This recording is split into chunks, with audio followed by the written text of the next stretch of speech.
Le parfum des tilleuls embaumait l'air de ce soir de juin à Beaulieu-sur-Saône. Élise Moreau rajusta nerveusement son chemisier blanc alors qu'elle franchissait le portail de l'école primaire Jean-Jacques Rousseau.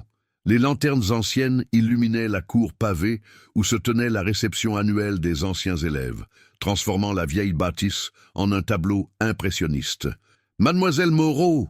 Une voix familière la fit sursauter. Madame Dubois, la directrice, s'approchait avec un large sourire. « Quelle joie de vous voir parmi nous ce soir, à la fois comme ancienne élève et comme notre plus jeune enseignante. » Élise sourit poliment, ses yeux noisettes parcourant la foule qui s'était rassemblée dans la cour. C'est alors qu'elle le vit, et son cœur manqua un battement. Mathieu de la cour. 15 ans qu'elle ne l'avait pas revu, depuis ce dernier jour d'école où leurs chemins s'étaient séparés. Lui vers les grandes écoles parisiennes, elle vers l'école normale d'instituteurs de Lyon. Il se tenait là, grand et élégant, dans son costume sur mesure, ses cheveux bruns légèrement décoiffés par la brise du soir. Le temps n'avait fait qu'accentuer sa prestance naturelle. Leurs regards se croisèrent à travers la foule, et le monde sembla s'arrêter. Élise sentit ses joues s'empourprer, submergée par une vague de souvenirs. Leur conversation animée dans cette même cour, les lettres échangées pendant la première année de leur séparation, puis le silence progressif qu'impose la distance. Élise, sa voix grave la ramena au présent. Il s'était approché sans qu'elle s'en aperçoive, un verre de champagne à la main. « Je n'aurais jamais imaginé te retrouver ici. »« Mathieu, » murmura-t-elle, troublée par la familiarité avec laquelle il s'adressait encore à elle, comme si 15 ans ne s'étaient pas écoulés. « J'enseigne ici maintenant. » Un sourire authentique illumina son visage. La petite Élise devenue maîtresse d'école. « Ça te ressemble tellement. » Le compliment la toucha plus qu'elle ne l'aurait voulu. Elle savait qui il était devenu. L'héritier des Delacour, propriétaire de vignobles prestigieux et d'une chaîne d'hôtels de luxe. Son visage apparaissait régulièrement dans les pages économiques des journaux régionaux. « Et toi, que fais-tu à Beaulieu ?» demanda-t-elle, tentant de maintenir une façade de calme. « Je pensais que tu vivais à Lyon maintenant. Je supervise la rénovation du Grand Hôtel. » Il fit un geste vague vers le centre-ville. « Mais ce soir, j'ai appris qu'il y avait cette réception. J'ai pensé que ça me ferait du bien de revoir l'école. Je ne m'attendais pas à... » Il laissa sa phrase en suspens, mais son regard intense parlait pour lui. Élise sentit son cœur s'emballer. Cette soirée prenait une tournure qu'elle n'avait pas anticipée, et quelque chose au fond d'elle lui disait que sa vie ne serait plus jamais la même après cette rencontre. La soirée avançait, et les lanternes projetaient désormais leurs ombres dansantes sur les murs centenaires de l'école.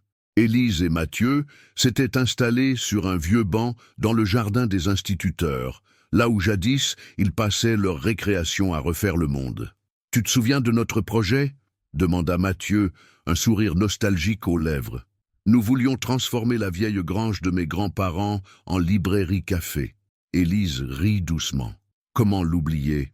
J'avais même dessiné les plans sur mon cahier de mathématiques. Madame Laurent était furieuse. « J'ai toujours admiré ça chez toi, » dit-il en la regardant intensément. « Cette capacité à rêver tout en gardant les pieds sur terre. » Le silence qui suivit était chargé de non-dits. Élise tripotait nerveusement le pendentif en forme de livre qu'elle portait autour du cou, un cadeau de ses élèves pour son premier Noël en tant qu'enseignante. « Et maintenant ?» reprit Mathieu. « As-tu réalisé tes rêves ?» La question la fit réfléchir. « Pas exactement ceux d'alors, » répondit-elle doucement, « mais j'aime ma vie ici, mes élèves, leur enthousiasme, leurs découvertes quotidiennes. C'est un autre genre de rêve. » Mathieu se pencha légèrement vers elle, et son parfum, un mélange subtil de bois de cèdre et de bergamote, lui rappela combien il était dangereux d'être si proche de lui. « Et toi ?» demanda-t-elle pour détourner ses pensées. « Le grand monde des affaires, est-ce comme tu l'imaginais ?» Une ombre passa sur son visage. « C'est différent, plus complexe. Parfois, je me réveille en me demandant si c'est vraiment la vie que je voulais. » Cette confession inattendue créa entre eux une intimité qu'Élise n'avait pas anticipée. Elle se surprit à poser sa main sur celle de Mathieu, un geste de réconfort spontané qu'elle aurait fait pour l'un de ses élèves. Le petit Mathieu qui rêvait de devenir explorateur est toujours là, quelque part, murmura-t-elle. Il entrelaça ses doigts aux siens, et ce simple contact déclencha une vague de chaleur dans tout son corps. Ce soir, en te revoyant, c'est comme si une partie de moi se réveillait, avoua-t-il. Les bruits de la réception leur parvenaient assourdis, comme appartenant à un autre monde. Dans ce jardin, sous les étoiles qui commençaient à apparaître, le temps semblait suspendu. « Tu veux marcher un peu ?» proposa Mathieu en se levant sans lâcher sa main. « J'aimerais te montrer quelque chose. » Élise hésita un instant. Sa raison lui criait de rentrer chez elle, de ne pas raviver des sentiments enfouis depuis si longtemps. Mais son cœur battait déjà au rythme d'une mélodie oubliée. « D'accord, » répondit-elle dans un souffle, sachant qu'elle était peut-être en train de commettre la plus belle erreur de sa vie. Les ruelles pavées de Beaulieu-sur-Saône serpentaient sous leurs pas, éclairées par la lueur douce des réverbères anciens. Mathieu guidait Élise à travers les passages qu'il connaissait par cœur depuis l'enfance, leurs pas résonnant dans le silence du soir. « Tu te rappelles le kiosque à musique ?»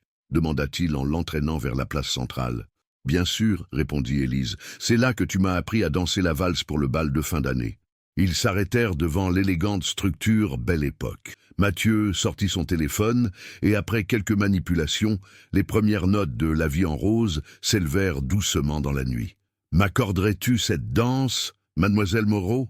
demanda-t-il en lui tendant la main, un sourire espiègle aux lèvres. Élise sentit son cœur chavirer. « Tu es fou !»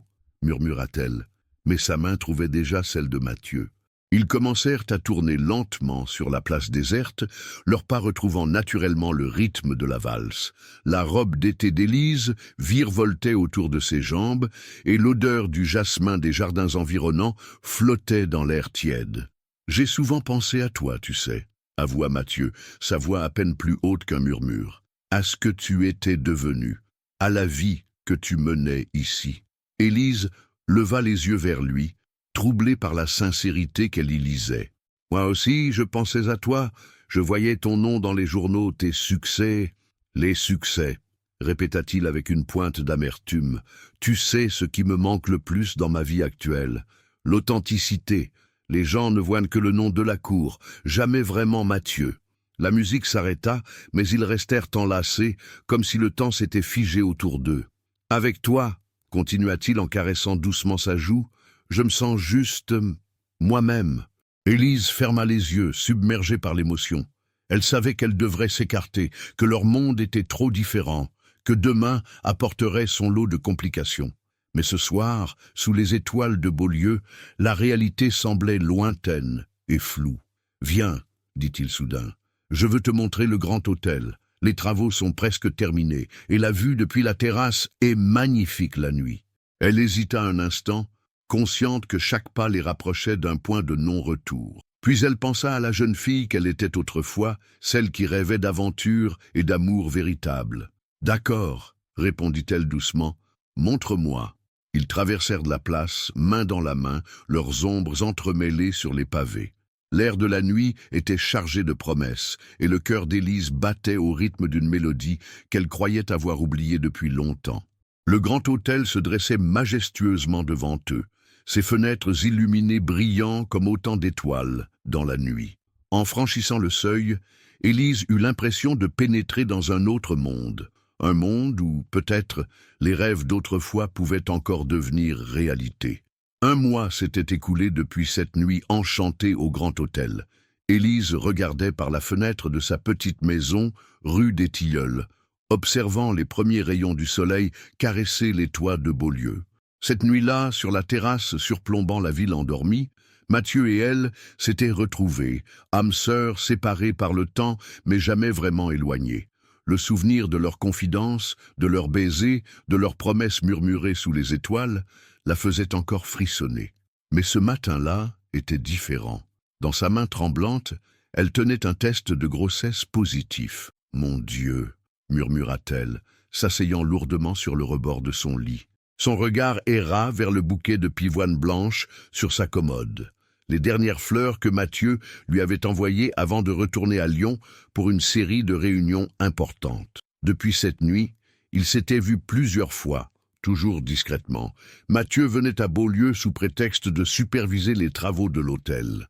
Ils partageaient des dîners intimes dans de petits restaurants des villages voisins, des promenades main dans la main le long de la Saône, des moments volés qui semblaient appartenir à un autre monde. Son téléphone vibra. Un message de Mathieu. « Le conseil d'administration se termine tard ce soir. Je pense à toi. À bientôt, ma douce Élise. » Elle posa une main sur son ventre encore plat. Un enfant. Leur enfant. La réalité la frappa de plein fouet. Comment annoncer une telle nouvelle à un homme dont le nom faisait régulièrement la une des journaux économiques? Les Delacour étaient une institution en Rhône-Alpes. Leur réputation était tout pour eux. Se levant lentement, elle s'approcha de son ordinateur et tapa Mathieu Delacour dans le moteur de recherche. Les articles défilèrent. Inauguration d'hôtels, acquisition de nouveaux domaines viticoles, photographie de galas de charité où il apparaissait aux côtés de personnalités influentes. Un article en particulier retint son attention, les Delacour, l'héritage d'une dynastie. Elle cliqua et lut « La famille Delacour, pilier de l'économie régionale depuis 4 générations, maintient sa tradition d'excellence et d'intégrité. Mathieu Delacour, héritier présomptif, incarne la continuité de ses valeurs. » Élise ferma brutalement son ordinateur. Son regard se posa sur les cahiers de ses élèves empilés sur son bureau. Des vies simples, authentiques, loin des intrigues et des pressions du monde des affaires. C'était son monde à elle, un monde qu'elle aimait et qui lui ressemblait. « Je ne peux pas, » murmura-t-elle. « Je ne peux pas lui faire ça. » Sa décision se cristallisa lentement dans son esprit. Elle protégerait cet enfant de la tempête médiatique qui ne manquerait pas de se déchaîner. Elle le préserverait des regards scrutateurs, des jugements, des questions insidieuses sur ses origines. Elle l'élèverait dans la paix et la simplicité de Beaulieu. S'asseyant à son bureau, elle commença à écrire une lettre à sa directrice demandant un congé pour le trimestre suivant, prétextant un projet personnel. Puis, elle ouvrit son agenda et nota un rendez-vous avec son médecin pour le lendemain. « Pardonne-moi, Mathieu », chuchota-t-elle en effaçant les derniers messages qu'ils avaient échangés. Mais parfois, le silence est la forme la plus pure de l'amour. Le soleil était maintenant haut dans le ciel, baignant sa chambre d'une lumière dorée. Une nouvelle vie commençait, porteuse d'espoir et de crainte, de joie et de sacrifice. Et pour la première fois de sa vie, Élise Moreau choisissait consciemment de garder un secret qui changerait tout. L'automne s'installait doucement sur Beaulieu-sur-Saône. Les feuilles des tilleuls commençaient à se parer d'or, et l'air frais du matin portait déjà les promesses de l'hiver à venir. Élise ajusta son chemisier ample, consciente que bientôt, il ne suffirait plus à dissimuler les changements de son corps. « Mademoiselle Moreau, regardez ce que j'ai dessiné !» Sophie, une de ses élèves de CE1, lui tendait fièrement un dessin coloré. Élise s'accroupit pour mieux voir, un geste qui devenait chaque jour un peu plus délicat. « C'est magnifique, Sophie. Tu as un vrai talent pour les couleurs. » La petite fille rayonna de fierté avant de retourner à sa place. Élise se redressa lentement, une main discrètement posée sur son ventre. 3 mois s'étaient écoulés depuis sa découverte, et chaque jour apportait son lot de petits défis à surmonter. À la sortie de l'école, elle croisa Madame Dubois, la directrice, qui la regardait avec une lueur d'inquiétude dans les yeux. « Élise, vous êtes sûre que tout va bien? Vous semblez fatiguée ces derniers temps. »« Ne vous inquiétez pas, » répondit-elle avec un sourire rassurant. « C'est juste la période, vous savez, avec les évaluations qui approchent. » En rentrant chez elle, Élise passa devant le grand hôtel. Les travaux étaient terminés, et l'établissement avait rouvert ses portes le mois dernier. Elle n'avait pas assisté à l'inauguration, prétextant une migraine. Voir Mathieu ce jour-là aurait été au-dessus de ses forces. Son téléphone vibra dans son sac. Un message de Claire, sa meilleure amie, et la seule personne au courant de sa situation. « Je passe te prendre à 18h pour ton échographie. Ne discute pas. Tu ne devrais pas y aller seule. » Élise sourit, reconnaissante. Claire avait été son roc ces derniers mois, l'écoutant sans juger, la soutenant sans question. Dans la salle d'attente de la clinique, Élise feuilletait distraitement un magazine quand son regard se figea sur une photo. Mathieu, en costume impeccable, serrait la main d'une élégante jeune femme lors d'un gala de charité à Lyon. La légende indiquait « Mathieu Delacour et Victoria Brémond ». héritière des champagnes Brémond lors du gala des entrepreneurs d'avenir. Ne torture pas ton cœur, murmura Claire en lui prenant le magazine des mains. Tu as pris ta décision, souviens-toi pourquoi. L'échographie révéla un bébé en parfaite santé. En voyant ce petit être qui grandissait en elle, en entendant les battements de son cœur remplir la pièce, Élise sentit ses yeux s'embuer de larmes. « Voulez-vous connaître le sexe ?» demanda la sage-femme avec douceur.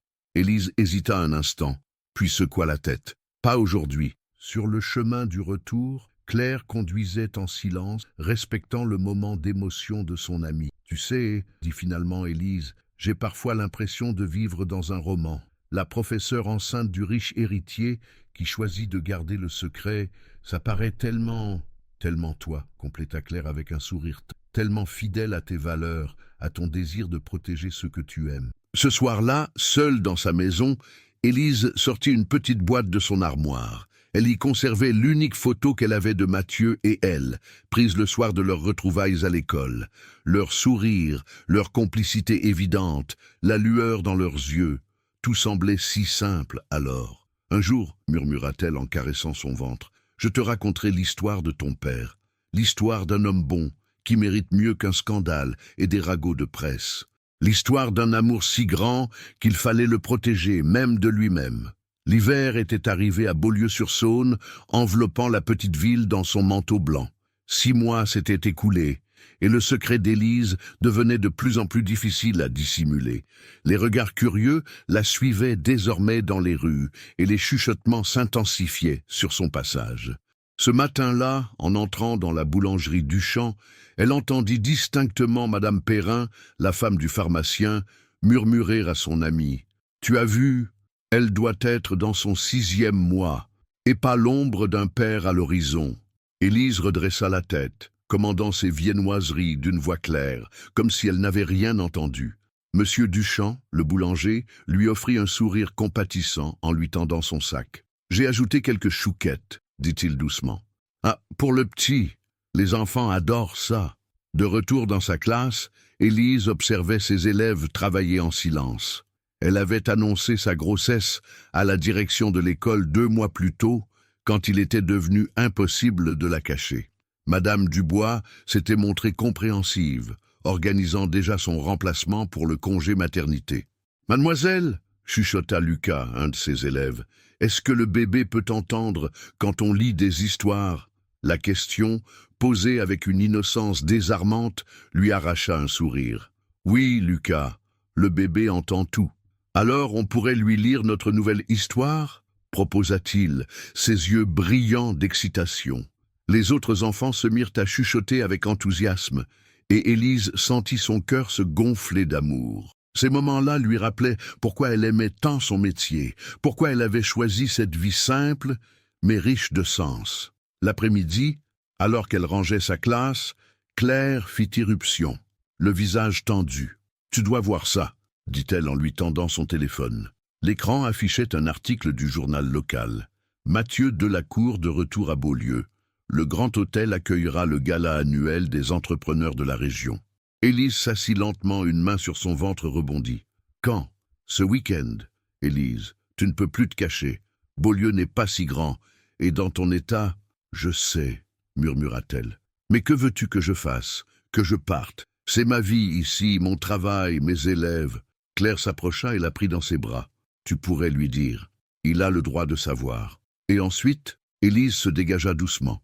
Les journaux s'empareraient de l'histoire. L'héritier de la cour et l'institutrice, un enfant caché. Je ne veux pas de cette vie-là, ni pour moi, ni pour mon bébé. Le silence qui suivit fut interrompu par un coup à la porte. C'était Madame Dubois. « Élise, » dit-elle avec hésitation, « le maire vient de m'appeler. Il organise une réception à l'école vendredi soir, en l'honneur des entrepreneurs locaux. Il souhaite que tous les enseignants soient présents. » Le cœur d'Élise manqua un battement. Vendredi, dans 2 jours.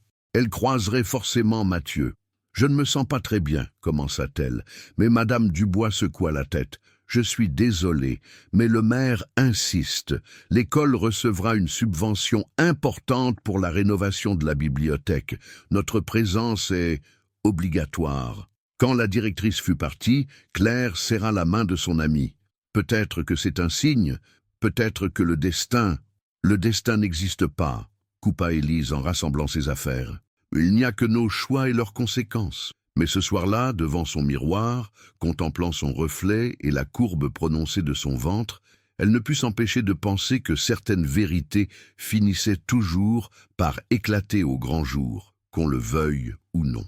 Le vendredi arriva trop vite. Élise se tenait devant son armoire ouverte, contemplant sa garde-robe avec désarroi.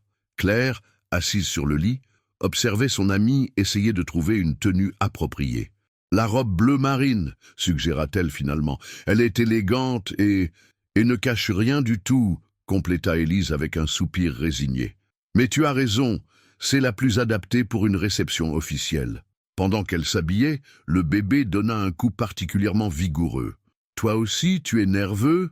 murmura-t-elle, en caressant son ventre. Claire s'approcha pour l'aider à fermer la fermeture éclair. « Tu es magnifique, Élise. La maternité te va bien. » Dans le miroir, Élise observa son reflet.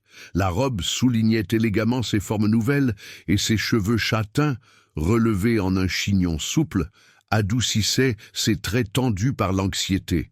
Elle ne ressemblait plus à la jeune femme que Mathieu avait retrouvée 6 mois plus tôt, mais elle n'en était pas moins belle, différente, transformée par cette vie qui grandissait en elle. « Je pourrais encore prétendre être malade, » dit-elle en attrapant son châle. « Et repousser l'inévitable » répondit Claire doucement. « Tu sais bien que ce n'est plus possible. » La réception battait déjà son plein quand elles arrivèrent à l'école.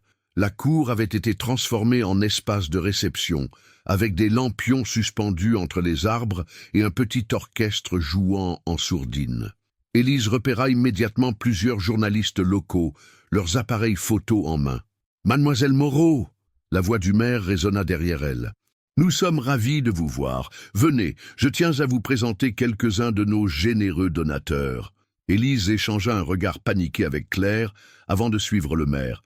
Pendant une demi-heure, elle réussit à maintenir une conversation polie avec divers entrepreneurs, ignorant les regards curieux qui s'attardaient sur son ventre. L'absence de Mathieu lui donnait un fragile sentiment de répit.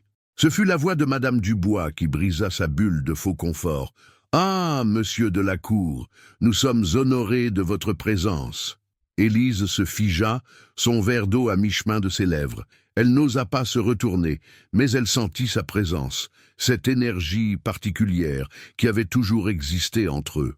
Le brouhaha des conversations sembla s'estomper, comme si le monde entier retenait son souffle. « Bonsoir, Madame Dubois », répondit la voix familière de Mathieu. « Je suis ravi de... » Le silence soudain qui suivit lui indiqua qu'il l'avait vue.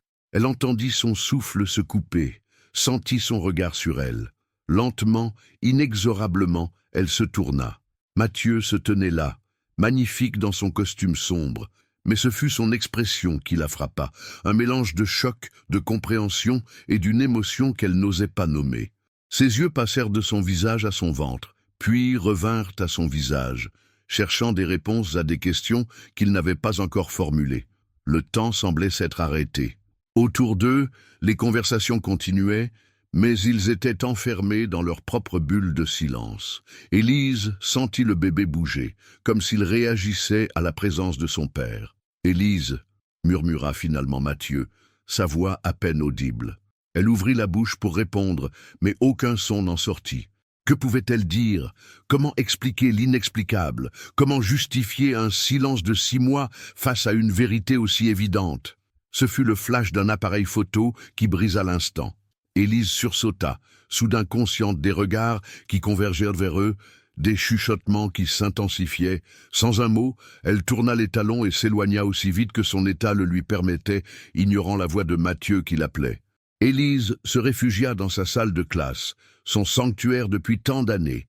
Les dessins colorés des enfants au mur, l'odeur familière des livres et des crayons, tout ici représentait son monde, un monde simple et vrai qu'elle avait voulu protéger.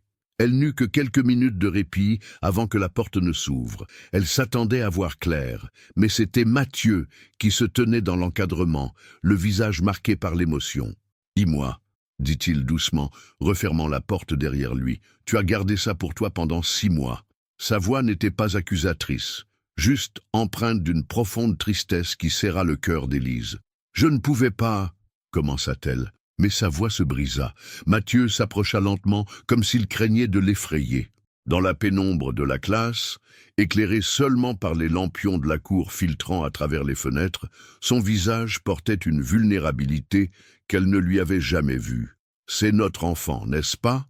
demanda-t-il, bien que la réponse fût évidente. Élise hocha la tête, incapable de parler. Le bébé choisit ce moment pour donner un coup, et elle porta instinctivement sa main à son ventre. Il bouge. La voix de Mathieu était à peine plus qu'un murmure. « Oui, » répondit-elle doucement. « Beaucoup ces derniers temps, surtout le soir. » Un silence chargé d'émotions s'installa entre eux. Par la fenêtre, leur parvenaient les échos assourdis de la réception qui continuait, comme si un autre monde existait là-bas, loin de cette bulle où le temps semblait suspendu. « Pourquoi, Élise ?» demanda-t-il enfin. « Pourquoi ne pas me l'avoir dit ?» Elle leva les yeux vers lui, trouvant enfin le courage d'exprimer ce qu'elle avait gardé en elle pendant tous ces mois. « Regarde ta vie, Mathieu, les journaux, les photos, les attentes de ta famille. J'ai vu comment le monde te regarde, ce qu'il attend de toi.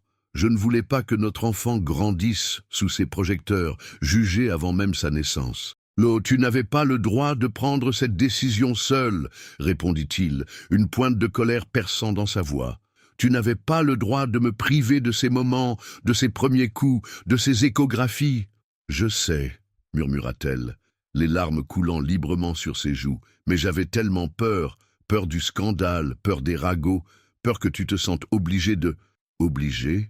Il s'approcha encore, réduisant la distance entre eux. « Élise, je t'ai aimée depuis nos 16 ans. Quand je t'ai retrouvée cette nuit-là, c'était comme si toutes ces années n'avaient pas existé. Comment as-tu pu penser que je me sentirais obligé ?» Sa confession d'amour, si simple et directe, la bouleversa. Le bébé donna un nouveau coup, plus fort cette fois. « Il reconnaît ta voix, » dit-elle spontanément. Mathieu tendit une main hésitante vers son ventre, s'arrêtant à quelques centimètres. Élise prit sa main et la posa doucement là où leur enfant s'agitait. Le contact déclencha une nouvelle série de mouvements. « Mon Dieu !» souffla Mathieu, émerveillé. Puis, son visage se durcit légèrement. « Dehors, il y a des journalistes qui ont probablement déjà pris des photos de nous. D'ici demain, toute la région sera au courant. » Élise tenta de retirer sa main, mais il la retint gentiment. « Je ne dis pas ça pour te faire peur, » continua-t-il. « Je le dis parce que je ne laisserai personne transformer notre histoire en scandale. Notre enfant mérite mieux que ça. Tu mérites mieux que ça. »« Comment ?» demanda-t-elle, perdue. « Comment empêcher les gens de parler ?»« En prenant les devants, » répondit-il avec une détermination tranquille. « En décidant nous-mêmes comment raconter notre histoire, ensemble. » Le lendemain matin, Élise fixait la une du journal local étalée sur sa table de cuisine. Comme prévu, leur rencontre faisait les gros titres. Romance secrète à Beaulieu, l'héritier de la cour et la mystérieuse institutrice. La photo les montrait au moment de leurs retrouvailles à la réception, le regard de Mathieu rivé sur elle, l'émotion clairement visible sur leur visage. Son téléphone vibra. Un message de Mathieu. « Je suis en bas. Prête pour le petit déjeuner ?» Elle inspira profondément avant de répondre « J'arrive ». Quand elle sortit de chez elle, elle le trouva appuyé contre sa voiture, vêtu simplement d'un jean et d'un pull en cachemire gris. Il semblait différent de l'homme d'affaires de la veille, plus accessible, plus proche du Mathieu qu'elle avait connu dans leur jeunesse. « Bonjour », dit-il doucement, ouvrant la portière pour elle. « J'ai pensé qu'on pourrait aller chez Marcel. Leurs croissants sont toujours les meilleurs de la région. » Le café Marcel était une institution à Beaulieu, un petit établissement chaleureux niché dans une ruelle pavée. Quand ils entrèrent, le silence se fit momentanément, puis les conversations reprirent en sourdine. Marcel lui-même vint les accueillir, son sourire bienveillant apaisant quelque peu la tension. « Votre table habituelle est libre, mademoiselle Moreau, la plus tranquille, près de la fenêtre. » Une fois installés, leur chocolat chaud fumant devant eux, Mathieu sortit une enveloppe de sa sacoche. « J'ai préparé un communiqué de presse, dit-il. Je voudrais que tu le lises avant que je ne l'envoie. » Élise déplia le document avec appréhension. Mathieu Delacour et Élise Moreau, amis d'enfance réunis par le destin, sont heureux d'annoncer qu'ils attendent un enfant pour le printemps prochain. Leur histoire, enracinée dans leur ville natale de Beaulieu-sur-Saône, est le témoignage que l'amour transcende le temps et les différences sociales. Ils demandent le respect de leur vie privée pendant cette période précieuse. « Tu n'es pas obligé de faire ça », murmura-t-elle, émue par la simplicité et la dignité du texte. « Je ne fais rien par obligation », répondit-il en prenant sa main. « Je le fais parce que c'est la vérité, parce que je suis fier de toi, de nous, de cet enfant. » Le bébé donna un coup, comme pour approuver. Élise sourit malgré elle. « Il y a autre chose, » continua Mathieu. « J'ai démissionné ce matin de mon poste de président du groupe. »« Quoi ?» Élise manqua de renverser son chocolat. « Mais pourquoi ?»« Parce que tu avais raison sur un point. Je ne veux pas que notre enfant grandisse sous les projecteurs. Je garde mes parts dans l'entreprise, mais mon cousin Philippe reprendra la direction opérationnelle. »« Mathieu, je ne veux pas que tu abandonnes tout pour... » « Je n'abandonne rien, » coupa-t-il doucement. « Je choisis la vie que je veux vraiment.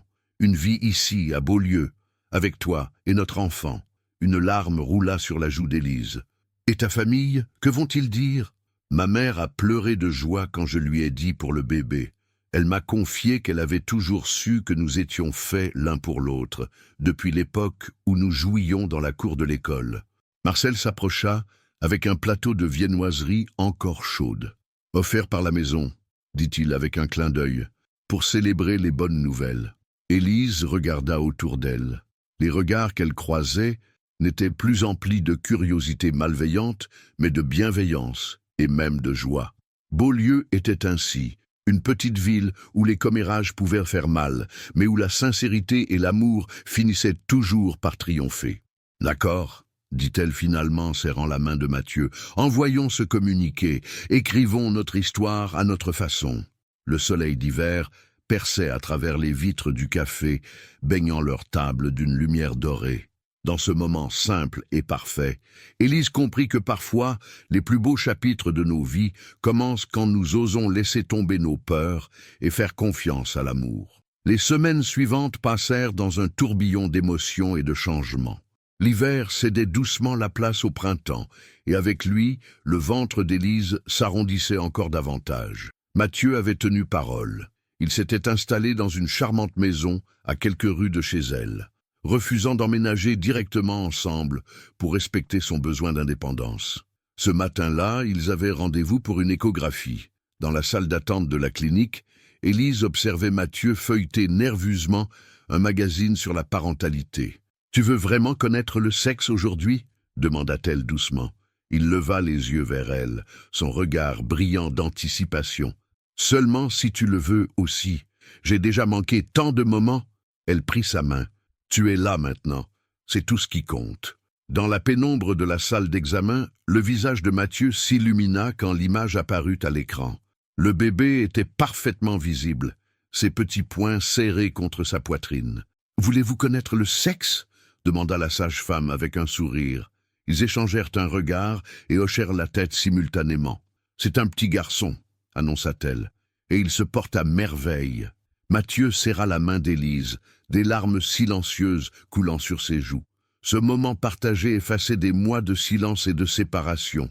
Plus tard, alors qu'il se promenait dans le parc municipal, Mathieu s'arrêta brusquement. « J'ai quelque chose à te montrer », dit-il, l'entraînant vers une petite rue adjacente. Ils s'arrêtèrent devant une vieille bâtisse en pierre avec une large vitrine poussiéreuse. Élise la reconnut immédiatement.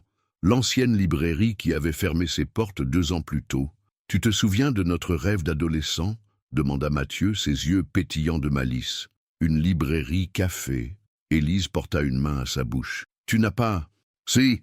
confirma-t-il en sortant une clé de sa poche. « Je l'ai acheté la semaine dernière. Le rez-de-chaussée sera la librairie café et j'ai pensé qu'à l'étage... » Il hésita. « Si tu le souhaites, bien sûr, nous pourrions y aménager un appartement. Pour nous 3. » Élise resta silencieuse, submergée par l'émotion. Mathieu continua. « Tu pourras garder ton poste d'enseignante, bien sûr.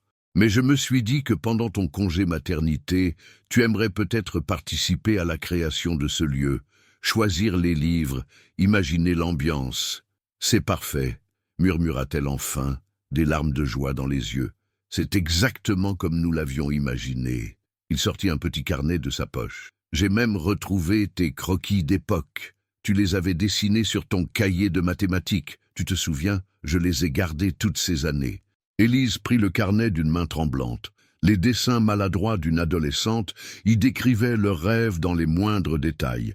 Les étagères en bois, le coin lecture avec ses fauteuils confortables, le petit comptoir pour le café. « Notre fils grandira ici », dit Mathieu en posant une main sur son ventre, entouré de livres, de rires et d'amour, loin des mondanités et des faux semblants. Un coup de pied énergique du bébé les fit rire tous les deux. « Je crois qu'il approuve », sourit Élise. Le soleil de mars se reflétait dans les vitres poussiéreuses, projetant des ombres dansantes sur le sol. Bientôt, ces mêmes vitres brilleraient de mille feux, accueillant les habitants de Beaulieu dans un lieu où les rêves d'adolescents étaient devenus réalité. « Au fait, » dit Mathieu alors qu'il repartait, main dans la main, « j'ai pensé à un prénom pour notre fils. Que dirais-tu de Léo ?» Élise sourit, touchée. « Comme le petit prince qui lisait des livres sur sa planète ?»« Exactement. Un petit prince qui grandira dans sa propre librairie enchantée. » Le bébé donna un nouveau coup, comme pour sceller cet accord tacite. Léo, leur petit prince à eux, né d'un amour plus fort que les convenances et les secrets. Le printemps s'épanouissait à Beaulieu-sur-Saône, et avec lui, la transformation de la vieille librairie avançait à grands pas. Un matin d'avril, Élise, désormais en congé maternité, contemplait les travaux depuis le trottoir d'en face. Les échafaudages avaient disparu, révélant la façade restaurée dans ses tons ocre d'origine.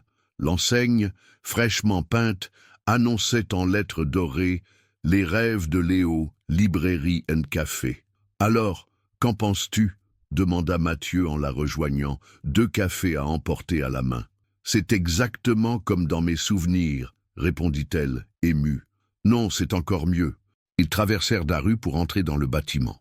À l'intérieur, les artisans mettaient la dernière main aux étagères en chêne massif. L'odeur du bois frais se mêlait à celle de la peinture, créant une atmosphère de renouveau. « Les premiers livres arrivent demain », annonça Mathieu en posant une main protectrice sur le ventre d'Élise, où leur fils donnait ses habituels coups du matin. « J'ai suivi toutes tes recommandations pour les commandes. » Élise sourit, se souvenant des longues soirées passées à établir les listes, allongées sur le canapé pendant que Mathieu notait consciencieusement chaque titre. Il avait appris le métier de libraire avec une humilité qui avait surpris tout le monde, assistant même à des formations professionnelles à Lyon. « Madame Dubois m'a appelé ce matin », dit-elle en s'asseyant dans l'un des fauteuils de lecture déjà installés. « Mes élèves ont préparé une surprise pour Léo. Ils veulent nous la montrer cet après-midi. » Le visage de Mathieu s'illumina. Ces derniers mois, il s'était attaché aux élèves d'Élise, participant même occasionnellement aux lectures du vendredi après-midi. Les enfants l'adoraient, l'appelant affectueusement « Monsieur le papa de Léo ». « J'ai aussi une surprise », dit-il en l'aidant à se relever. « Monte voir l'appartement. » À l'étage, Élise découvrit que la chambre du bébé était terminée. Les murs, peints dans un bleu doux, étaient ornés de motifs représentant des planètes et des étoiles. Une bibliothèque miniature occupait déjà un coin de la pièce. « Pour que notre petit prince puisse voyager dans les étoiles, comme son homonyme », expliqua Mathieu. Élise caressa la table allongée en bois clair. « C'est parfait », murmura-t-elle. « Tout est parfait. » L'après-midi, quand ils arrivèrent à l'école, la classe entière les attendait avec impatience. Les enfants avaient créé un livre artisanal, chacun ayant illustré une page avec ses souhaits pour le bébé. « Page 3 » chuchota Lucas avec enthousiasme. « C'est moi qui l'ai faite. » Élise tourna les pages avec précaution. Chaque dessin, chaque mot maladroitement écrit, témoignait de l'amour que ses élèves portaient déjà à son fils. « On pourra le mettre dans la librairie ?» demanda Sophie. « Comme ça, tout le monde saura que Léo est le bébé le plus attendu de Beaulieu. » Mathieu s'accroupit à sa hauteur. « Il aura une place d'honneur, promit-il, dans la vitrine principale. » Sur le chemin du retour, ils s'arrêtèrent au café Marcel pour leur rituel du chocolat chaud. Le vieux Marcel les accueillit avec son sourire bienveillant. « Plus que quelques semaines, dit-il en leur servant leur boisson. Le petit prince sera bientôt parmi nous. » Élise posa une main sur son ventre. Plus que quelques semaines, en effet. L'appréhension se mêlait à l'impatience dans son cœur. « Tu as peur ?»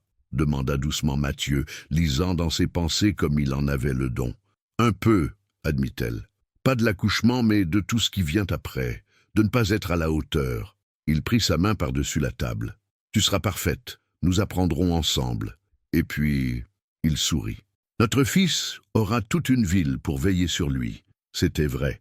En quelques mois, leur histoire était devenue celle de Beaulieu tout entier. Les habitants avaient adopté leur conte de fées moderne, cette histoire d'amour qui avait transcendé le temps et les conventions. « Je t'aime », murmura-t-elle simplement. Les yeux de Mathieu brillèrent. C'était la première fois qu'elle le lui disait aussi directement. « Je t'aime aussi », répondit-il. « Toi et notre petit prince des étoiles. » Mai touchait à sa fin, et la librairie Les Rêves de Léo était prête pour son ouverture, prévue la semaine suivante. Ce soir-là, Élise et Mathieu avaient décidé d'y passer leur première nuit dans l'appartement fraîchement aménagé. Les cartons s'empilaient encore dans le salon, mais la chambre du bébé était parfaitement ordonnée, attendant son petit prince. « C'est étrange », dit Élise, en rangeant les derniers vêtements de Léo dans la commode.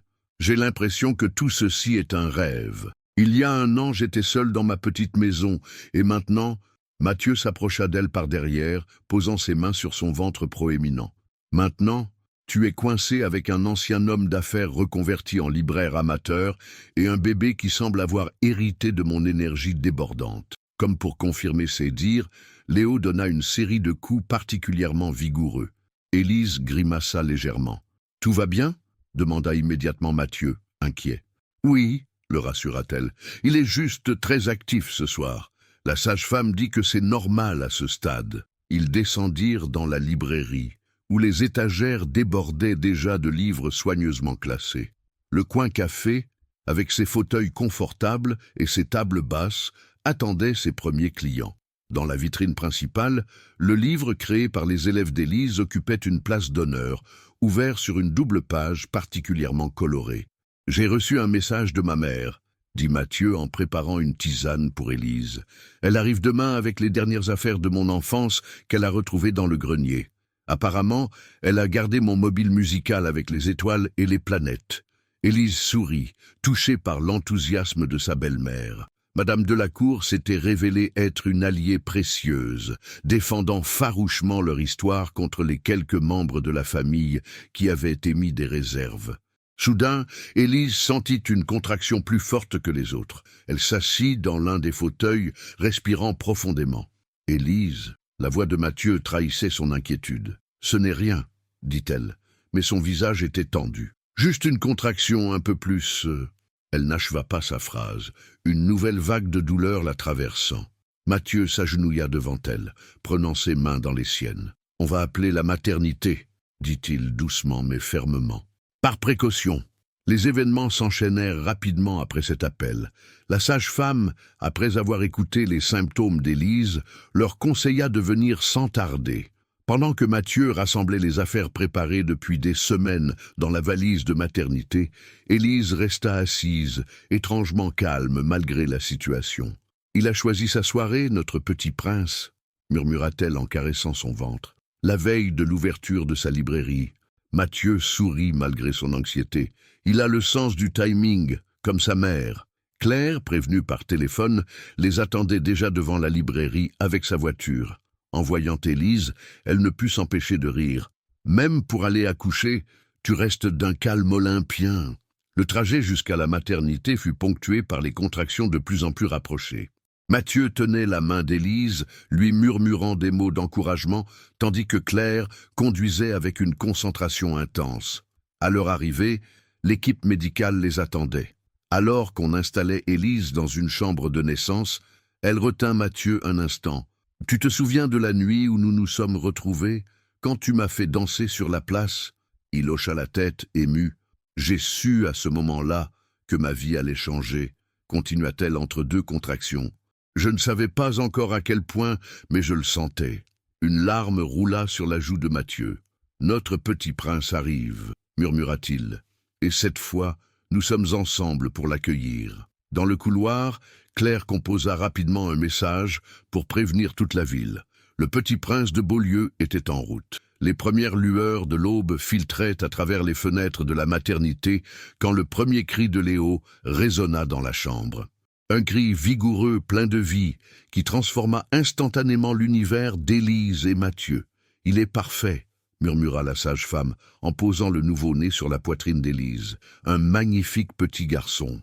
Élise contemplait son fils avec émerveillement, touchant délicatement ses petits doigts, son visage encore froissé, ses cheveux sombres comme ceux de Mathieu. Les larmes coulaient librement sur ses joues, mais elle ne s'en souciait pas.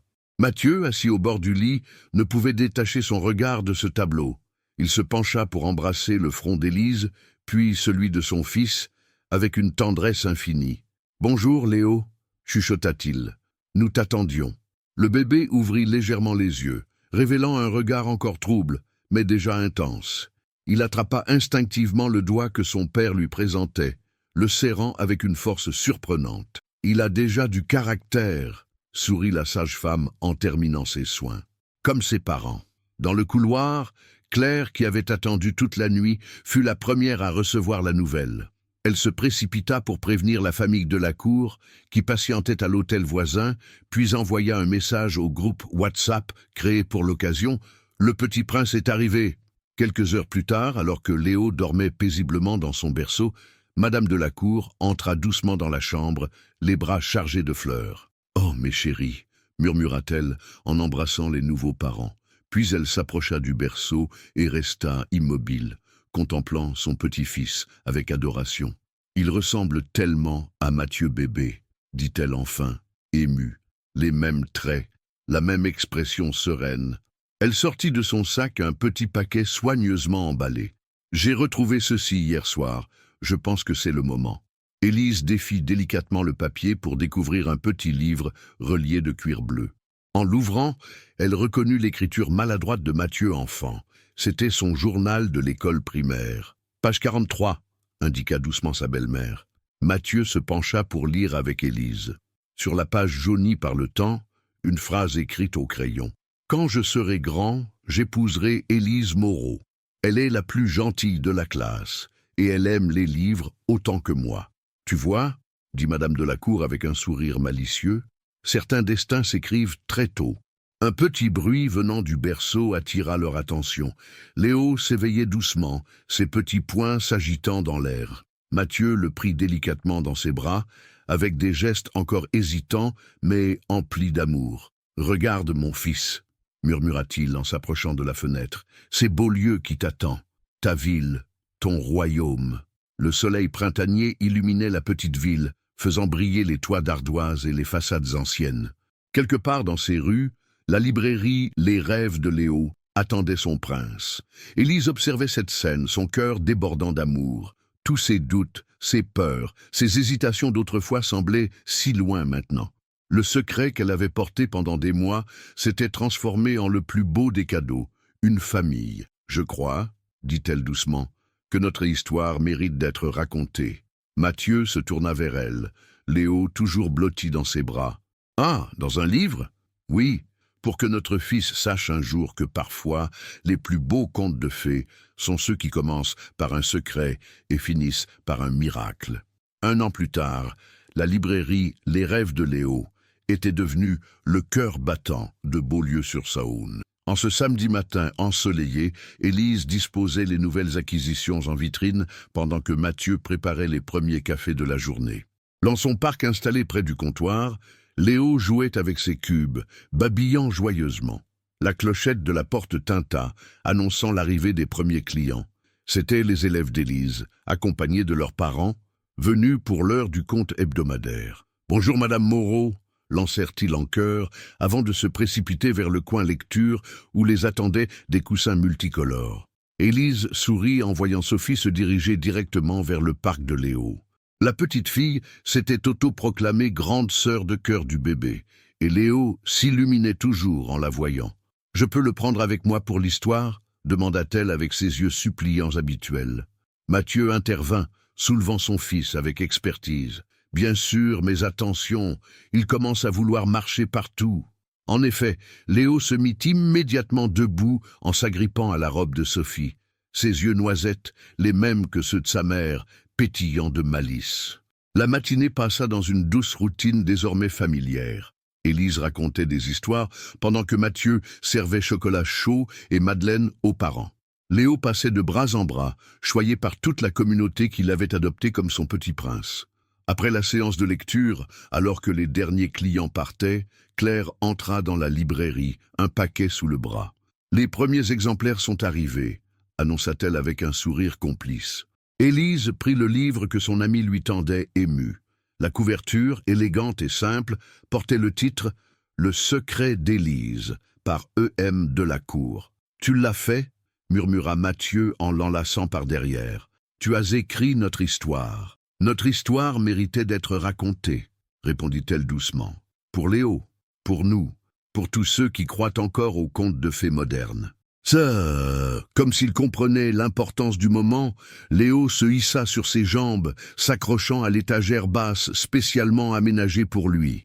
Ses petits doigts effleurèrent la couverture du livre de sa mère. « Regarde, mon cœur », dit Élise en s'agenouillant à sa hauteur. « C'est l'histoire de comment papa et maman se sont retrouvés et de comment tu es devenu notre petit miracle. » Le soir venu, après avoir couché Léo dans sa chambre aux étoiles, Élise et Mathieu s'installèrent sur leur balcon qui surplombait la rue principale de Beaulieu. En bas, la vitrine de la librairie brillait doucement, le livre d'Élise occupant la place d'honneur. « Tu sais, » dit Mathieu en lui tendant une tasse de thé, « quand je suis revenu à Beaulieu cette nuit-là, je ne cherchais qu'à échapper à une réception ennuyeuse. Je n'imaginais pas que j'y retrouverais mon âme sœur. » Élise posa sa tête sur son épaule. Et moi qui voulais garder le plus beau des secrets, j'ai failli passer à côté du plus beau des destins. Du babyphone posé près d'eux s'échappait la respiration paisible de leur fils. Dans les rues de Beaulieu, les derniers passants rentraient chez eux, saluant au passage la façade illuminée des rêves de Léo. « Notre histoire ne fait que commencer », murmura Mathieu en embrassant tendrement sa femme. Et il avait raison.